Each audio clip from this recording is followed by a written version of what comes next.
முதலமைச்சர் தொகுதியை பொறுத்தளவு யார் வெற்றி பெற போறாங்க அப்படிங்கிற எதிர்பார்ப்பு எகிரிடுச்சு. அதிமுக சார்பில் மலேசியா பாண்டியன் களத்தில் நிற்காரு. திமுக சார்பில் அமைச்சர் ராஜகண்ணப்பன் களத்தில் நிற்கிறார். ரெண்டு பேருமே ஏற்கனவே எம்எல்ஏவுக்கா இருந்தவங்க. ரெண்டு பேருக்குமே பணம் காசுலாம் நிறைய இருக்குது. கோடிக்கணக்கில் பணம் காசு நிறையா இருக்குது. களத்தில் நிற்கிறாங்க. அதில் ஒரு விஷயம் என்ன அப்படின்னா, இரண்டு பேருமே முதலமைச்சர் தொகுதிக்கு சம்மந்தம் இல்லாதவங்க. இன்றைக்கி அந்த தொகுதியில் களத்தில் நிற்கிறாங்க. அதுதான் இன்னைக்கு மக்கள் எதிர்பார்க்கக்கூடிய ஒரு வேட்பாளராக முதலமைச்சர் தொகுதியில் நிற்கிறாரு ராம்குமார். அகில இந்திய புரட்சித் தலைவர் மக்கள் முன்னேற்ற கழகத்தினுடைய சார்பாக நிற்கக்கூடியவர் தான் ராம்குமார். அவர் தென்னந்தோப்பு சின்னத்தில் நிற்கிறார். அந்த மண்ணுக்கு சொந்தக்காரர்னு சொல்லுவாங்கள்ல, மண்ணின் மைந்தன் அப்படின்னு சொல்லுவாங்கள்ல, அவர் தான் ராம்குமார் களத்தில் நிற்கிறாரு. எல்லா இடங்களையும் பிரச்சாரம் போக ஆரம்பிச்சிட்டாங்க. இப்போ இளைஞர் பக்கத்தில் இருக்கக்கூடிய பூக்குளம் அப்படிங்கிற ஒரு கிராமத்தில் அவர் பிரச்சாரத்துக்கு போயிருக்காங்க. அங்கே தேவேந்திர குல வேளாண் மக்களும் அதிகமாக இருக்கிறாங்க. அவங்க இன்றைக்கி ராம்குமார் மேலே அவ்வளவு பிரியமாக இருக்கிறாங்க. ஒரு நல்லது கட்டத்துக்கு போகிறது வர்றது எல்லாமே ராம்குமார் சாதி மதம் மேலே பார்க்காம அவர் ஒவ்வொரு இடங்கள்லையும் போகக்கூடியவர். ஒரு டாக்டராக இருக்கிறதுனால எல்லாருக்குமே பரிச்சயமானவர். இன்றைக்கி அங்கே இருக்கக்கூடிய தேவேந்திர குல மக்கள் எல்லாருமே ராம்குமாருக்கு வாக்களிக்க தயாரிக்கிறாங்க. அப்போ நீங்கள் ஒன்றும் கவலைப்படாதீங்க, கண்டிப்பாக உங்களை தான் நாங்கள் வாக்களிப்போம், உங்களை பற்றி எங்களுக்கு நல்லாவே தெரியும் இப்போ அப்படின்னு அங்கே இருக்கக்கூடிய பெண்கள் சொல்கிறாங்க.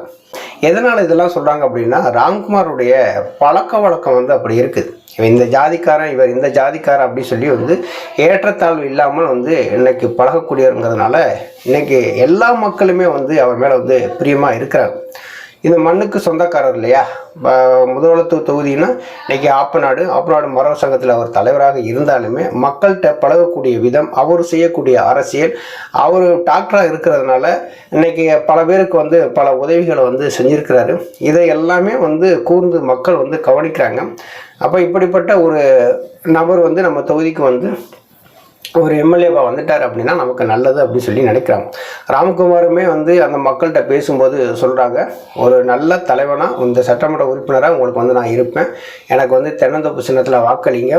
இங்கே அமைச்சர் ராஜகண்ணப்பனாக இருக்கட்டும், இன்னைக்கு மலேசியா பாண்டியனாக இருக்கட்டும், ரெண்டு பேருமே பார்த்திங்கன்னா இந்த முதலமைச்சர் தொகுதிக்கு சம்மந்தம் இல்லாதவங்க. உங்களுக்கு ஏர்வாடியிலேருந்து வந்தாலும் பரவாயில்ல, கமுதி யூனியன்லேருந்து வந்தாலும் பரவாயில்ல, கடலாடி யூனியன்லேருந்து வந்தாலும் பரவாயில்ல, முதுகுளத்தூர் யூனியன்லேருந்து வந்தாலும் பரவாயில்ல. ஆனால் இவங்க நம்ம முதுகுளத்தூர் தொகுதிக்கு சம்மந்தம் இல்லாதவங்க இப்போ களத்துக்கு வந்திருக்கிறாங்க. ஏற்கனவே நின்று வெற்றி பெற்றவர் உங்களுக்கு எதுவும் செஞ்சுருக்கிறாரா அப்படின்னு சொல்லி கேட்கும்போது அங்கே இருக்கக்கூடிய மக்கள் எங்களுக்காக எதுவுமே செய்யலைங்க அப்படிங்கிற மாதிரி தான் அங்கே சொல்கிறாங்க. கண்ணப்பன் விடுற மாதிரியும் கிடையாது. கண்ணப்பன் முதலமைச்சர் தொகுதியில் எம்எல்ஏவாக இருந்து அமைச்சராக இருந்தவர். அவர் சும்மா விடுவாரா, எப்படியாவது நம்ம வெற்றி பெற்று மீண்டும் அமைச்சராகனு சொல்லி ஆசை அவருக்கு இருக்கும் இல்லை. இப்போ பெரும்பாலும் யாதவ சமூக மக்கள் ராஜகண்ணப்பனை விரும்புகிறாங்க. ஏன்னா ஜாதி ரீதியாக ஏதாவது ஒரு தேவை அப்படின்னு சொல்லி ராஜகண்ணப்பனை போய் அணுகுனாங்க அப்படின்னா உடனே செஞ்சு கொடுப்பார். அதனால அங்கே இப்போ யாதவ மக்கள் எல்லாருமே ராஜகண்ணப்பனுக்கு வாக்களிப்பாங்க. இன்றைக்கி அதிமுகவில் இருக்கிறவங்க கூட இன்றைக்கி மலேசியா பாண்டியனுக்கு வாக்களிக்கிறாங்க அப்படிங்கிற ஒரு சந்தேகம் தான். அங்கே இருக்கக்கூடிய யாதவ மக்கள், அதிமுகவில் இருக்கக்கூடிய யாதவ மக்கள் மலேசியா பாண்டியனும் யாதவர் தான், அவருக்கு வாக்களிப்பாங்க அப்படின்னு சந்தேகம் தான். ஆனால் இன்றைக்கி கண்ணப்பனுக்கு வாக்களிப்பாங்க. எப்படி காசு கொடுத்து தான் பணம் வாங்குவாங்க. காசு கொடுக்காமலாம் யாரும் வாக்குகள் கேட்க மாட்டாங்க. வெளிப்படையாக சொல்லுவாங்க, நாங்களாம் காசு பணமே செலவு பண்ண மாட்டோம் அப்படின்னு சொல்லுவாங்க. திமுகவாக இருக்கட்டும் அதிமுகவாக இருக்கட்டும் காசு பணங்களை கூட்டி தான் கூட்டங்களே கூட்டுவாங்க. அதெல்லாம் கட்சியில் இருக்கிறவங்களுக்கு அவங்களுக்கு தெரியும். அதிமுக திமுக இரண்டு கட்சிகளும் காசு கொடுத்து மக்களை திரட்டி ஒரு கூட்டத்தை போட்டு அந்த கூட்டத்தில் நம்மளுடைய கருத்துக்களை கொண்டு போய் வைப்போம் அப்படின்னு சொல்லி ஒரு தலைவர்கள் பேசுவாங்க. அது இப்போ இயல்பாக மாறிடுச்சு. அதே மாதிரி ராஜகண்ணப்பனும் குறைச்சவர் கிடையாது. அவர் காசுகள் கொடுப்பாரு. இங்கே எப்படி தெரியுமா, காசு கொடுத்தவன் கொடுக்கலைம்பான், வாங்கினவன் வாங்கலைம்பான். ஆனால் காசும் கொடுத்துருப்பாங்க, காசு வாங்கியிருப்பாங்க. இந்த மாதிரியான ஒரு சூழலில் ராஜகண்ணப்பன் கண்டிப்பாக நம்ம வெற்றி பெறணும் அப்படிங்கிற ஒரு எண்ணத்தில் தான் அவர் என்னென்ன வேலை செய்ய முடியுமோ அது வேலையெல்லாம் செய்வார். அதுக்கடுத்து பார்த்தீங்கன்னா மலேசியா பாண்டியன் இருக்காரு. மலேசியா பாண்டியன் பாவம் என்ன பண்ணுவார், அவர் அதிமுக சார்பில் சீட்டு வாங்கிட்டார். பல கோடிகளை செலவழித்து தான் ஆகணும். சம்பாதிச்ச பணம் இருக்குல்ல, செலவழித்து தானே ஆகணும். எங்கேருந்து சம்பாதிச்சிருக்காங்க அப்படிங்கிறது எல்லாத்துக்குமே தெரியும். இப்போ கோடீஸ்வரனாக இருக்கிறதுனால அவரும் ஓட்டுக்கு பணம் கொடுக்காம வாக்குகளை வந்து சேகரிக்க முடியாது. அதிமுகவினுடைய அடிப்படை வாக்குகளை வாங்குறதுக்கே இன்றைக்கி காசு பணம் செலவழிக்க வேண்டியதாக இருக்குது. திமுகவினுடைய அடிப்படை வாக்குகளை வாங்குறதுக்கே காசு கொடுத்தாதான் வாங்க வேண்டியதாக இருக்குது. இப்போ எல்லாமே பார்த்தீங்கன்னா காசு மயமாயிருச்சு. காசை கொடுத்தா வாக்கு அப்படிங்கிற மாதிரி ஜனநாயகத்தை நேர்மையான முறையில் நம்ம வந்து செலுத்தணுமே, நம்ம ஜனநாயக முறைப்படி நேர்மையாக கடமையாற்றணுமே அப்படிங்கிற எண்ணம் வந்து இப்போ யாருக்கும் இல்லை. காசு கொடுத்தா பணம் இது ஓட்டு போடுவா, இல்லைன்னா ஓட்டு போட மாட்டா அப்படிங்கிற ஒரு நிலைமை வந்துருச்சு.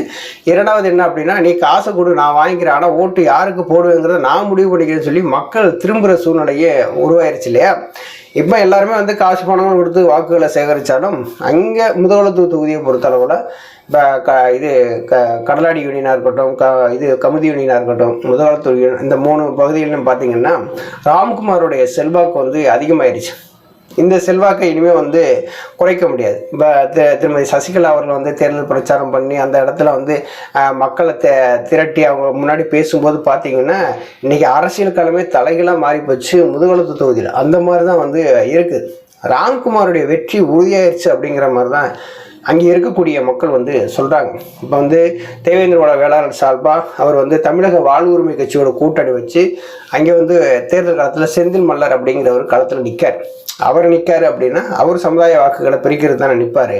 அவர் ஏற்கனவே வந்து திருநெல்வேலியில் தேவராயா பற்றி பேசின பேச்சுக்கள் எல்லாமே வந்து ஒரு பிரச்சனைக்குரிய பேச்சுக்களாக இருந்தது.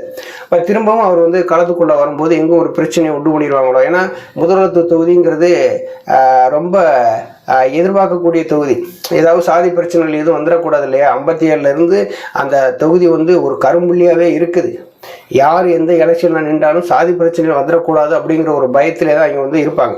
இப்போ செந்தில் மல்லர் இங்கே வந்து களத்தில் நிற்கிறதுனால தேவேந்திர வேளாளர் மக்களுடைய வாக்குகளை வந்து பிரிப்பார். புதிய தமிழகம் கட்சி அவங்க ஒரு பக்கம் தனியாக வந்து கிருஷ்ணசாமி அவர் யாரோடையும் கூட்டணி இல்லாமல் அவர் வேற வந்து வேட்பாளர் வந்து அறிவிச்சிருக்காங்கல்ல. இப்போ அவர் ஒரு பக்கம் வாக்குகளை வந்து பிரிச்சுட்டாரு அப்படின்னா ராம்குமார் வெற்றி வந்து ரொம்ப எளிதாக இருக்குது.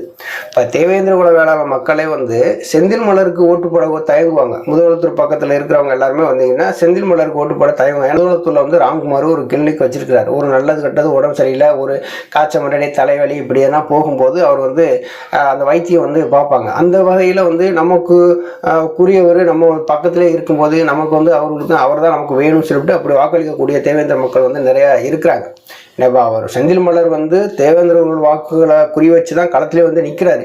அந்த மக்கள் அவர்களுக்கு ஓட்டு போடுவாங்களான்னா ஓட்டு போடுறதுக்கு வாய்ப்பு இல்லை. இப்போ இதரப்பட்ட ஜாதிகள்னு ஒன்று இருக்குல்ல. இப்போ தேவேந்திரர், யாதவர், இப்போ முக்குளத்தூர் அப்படிங்கிறது போக இதரப்பட்ட ஜாதியினர், அந்த இஸ்லாமியர், கிறிஸ்டின் இவங்கெல்லாம் இருக்காங்களா, அவங்களாம் வந்து பார்த்திங்கன்னா பெரிதும் எதிர்பார்க்குறது அப்படின்னா முதுகுளத்தூர் தொகுதியை பொறுத்தவரை ஒரு விவசாய பூமியாக இருக்குது. கிராமங்கள் சம்மந்தப்பட்ட ஒரு விவசாய பூமியாக இருக்குது. இங்கே விவசாயத்துக்கான ஒரு அடிப்படை வசதியில் இங்கே இல்லை அப்படின்னு வந்து சொல்லும்போது ராம்குமார் வந்து ஒரு உறுதியை கொடுக்குறாரு. கண்டிப்பாக வந்து விவசாயத்திற்கு தேவையான அனைத்து உதவிகளையும் நான் வந்து கண்டிப்பாக செய்வேன். இங்கே வைகை ஆற்றிலேருந்து ஒரு பிரித்து வந்து இங்கே முதுகுளத்தூர் கடலாடி இங்கிட்டு கமுதி இந்த லைனில் வர்றதுக்கு நாங்கள் வந்து ஒரு நீர்ப்பாசன வசதி வந்து கண்டிப்பாக ஏற்படுத்துவோம். ஆற்றுப்பாசனம் வர மாதிரி ஒரு வாய்ப்பு வந்து ஏற்படுத்தி தருவோம்.